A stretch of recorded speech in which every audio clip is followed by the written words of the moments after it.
The most famous sports car company in the history of motor racing, which takes the surname of its founder, has a very particular history.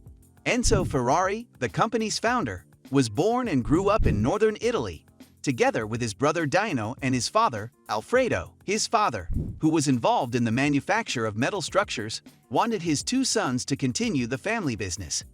Enzo, however, had another kind of aspiration for his life and was never really attracted to his father's idea.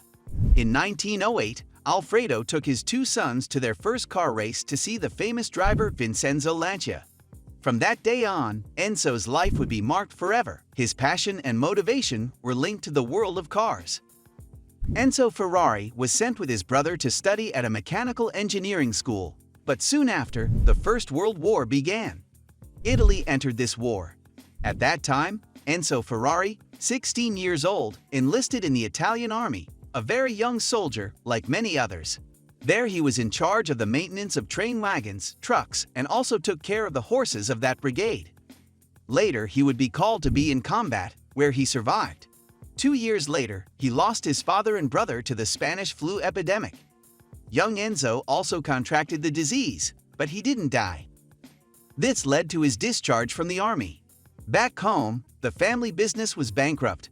When Enzo finished his military service, he found himself in a depressed post-war Italy.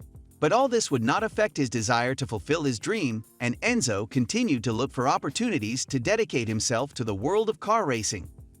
He tried to find employment in various occupations in the region, from farms to oil and locomotive factories, but none of them gave him a job. He even volunteered at the Fiat factory, as he was given room, board and clothing. However, he was rejected. Far from being discouraged, he looked for options in other companies until a small car manufacturing company called CMN decided to give him his first opportunity. With his little savings, he managed to buy a used Alfa Romeo, in which he invested some more money to try to improve its performance. His intention was to compete with it in car races. Fortunately, Enzo managed to attract the attention of Alfa Romeo's managers, who, amazed by the young man's great competitiveness, offered him to work in their company to test the cars and compete with their brand. After several competitions, Enzo realized what he really liked, so he decided to leave the world of racing to dedicate himself full-time to the innovation of automobiles. The young Enzo had been working on the design of a revolutionary racing car for Alfa Romeo called the P1. The time finally came to put it to the test at the European Grand Prix of Monza in Italy in 1923. All expectations were placed on that new car, and the driver chosen for it was Ugo Savocci. Unfortunately, the driver went off the circuit during the reconnaissance lap and died tragically. As a result of this event, Enzo suffered a strong emotional crisis from which it was very difficult for him to recover. Even so, once again, his passion helped him to overcome the hard events of his life, and, convinced of his talent for mechanics, he decided to improve the P1, which was renamed P2. And in the 1924 Italian Grand Prix, driven by Antonio Ascari, it won the race and broke the lap record with the highest speed on the track. After this undisputed triumph, Alfa Romeo proposed to Enzo to take care of all the activities related to racing competition. So in 1929, the Ferrari team was born. But in 1939, the world would be disrupted by the outbreak of the Second World War. At that time, Alfa Romeo decided to break ties with the Ferrari team, and Enzo was forced to work for the fascist government of Mussolini in order to survive financially. In 1940, Auto Avio Costruzioni, based in Modena, was born. But at that time, the war was at its peak, and the government decided to move the factory to Maranello with the intention of protecting it from Allied bombing. Despite this, the factory was bombed in November 1944 and completely destroyed. Once again, Enzo's life was affected by the harsh consequences of the war that the whole world was suffering. But thanks to a new strength and passion for his work, Enzo recovered emotionally and managed to quickly rebuild the factory in 1946. On March 12, 1947, the Ferrari team presented the Ferrari 125S, which made its racing debut 2 months later at Pienza. There were great expectations, both from the press and from Enzo himself. Everyone wanted to see that promising car that had been born from the ruins of war.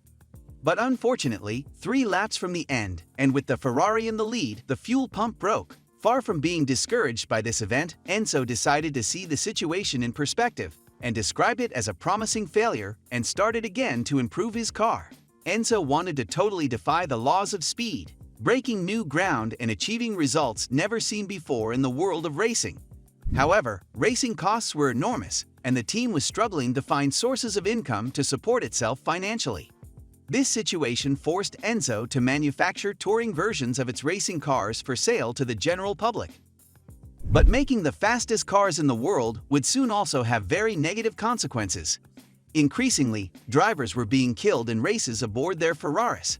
All this once again shook Enzo's emotional strength, and he was deeply affected by these events. But his worst moment was yet to come. In 1957, in the famous Mille Miglia race, in which 5 Ferraris were taking part, the most powerful of them, the 4.1-liter 335, driven by the promising Alfonso Portado, lost control on a curve and crashed into the public. 17 people lost their lives, including the driver and his co-pilot, and many others were injured. As if that were not enough, Enzo himself was charged with manslaughter. Fortunately, those charges were dropped 4 years later.